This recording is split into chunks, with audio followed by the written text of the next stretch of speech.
Live দেখিয়েছিলাম আপনাদেরকে, সেই লাইভের বাইরে আপনাদেরকে দেখায়। আমি একটু সামনে যাওয়ার পরে যে পরিস্থিতি রাস্তা দেখেন, এই অবস্থায় এইটার উপরে পলেপ দিয়ে গেছে, পলেপের উপরে কাজ করবে, কিন্তু কাজটা কেমন হবে মান দেখেন, এটা আরও খারাপ।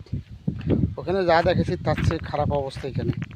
এই যে দেখেন, আমি দিয়ে করলে মাত্র এগুলো উঠে থাকে। এগুলো যদি না বসে এভাবে এটার উপরে যখন কাজ করে যাবে, তখন এই কাজটা আপনাদের দৃষ্টিতে কতটুকু যুক্তিযুক্ত হবে দেখেন। দেখেন এভাবে যদি কাজ করে যায়, আমি আমার গাড়ি থামিয়ে আমি আবার যখন এই পরিস্থিতি দেখলাম, আমি সেই জায়গায় আপনাদেরকে দেখাচ্ছি। এই যে দেখেন, এই রাস্তাগুলোর ইয়েটা বসে নেই, সবগুলোর উপরে এভাবে শুধু লাভা জাতীয় পদার্থটা দিয়ে গেছে। কিন্তু আমার মতে এই লাভাটার আগে এই কাজগুলো তো বসা উচিত ছিল। কিন্তু এইভাবে কাজ করে যাবেন, কিন্তু কাজগুলো তো আমাদের নিম্নমানের হবে, আমরা ভুক্তভোগী হব, কন্ট্রাক্টর চলে যাবে, কন্ট্রাক্টর লাভবান হবে, এবং এই রাস্তায় আমরা চলাচল করতে গিয়ে আমরা কিন্তু কষ্ট পাবো। আমরা চাই না এই কষ্টটা যেন আমরা ভোগান্তিতে পড়ি। যাবে যাবে, রাস্তার মানটা খারাপ, আমি ওটাকে দেখতেছি আর কি।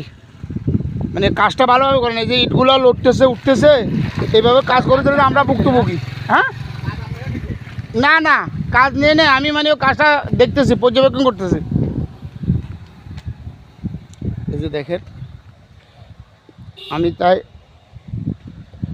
কর্তৃপক্ষের সুদৃষ্টি কামনা করছি, যাতে এই ধরনের কাজগুলো থেকে যেন আমরা পরিহার হয়ে অন্তত অন্য অন্য জায়গার যারা আছেন রাস্তাগুলো করেন, তারা যেন এই ধরনের কাজগুলো সুন্দরভাবে করেন, জনগণ যেন ভোগান্তিতে না পড়ে, তাই কর্তৃপক্ষের দৃষ্টি আকর্ষণ করছে। এটা হলো দুলাল মিয়ার রাস্তা মাথা থেকে খানসাহার বাজারের কানেক্টিং রোডটা।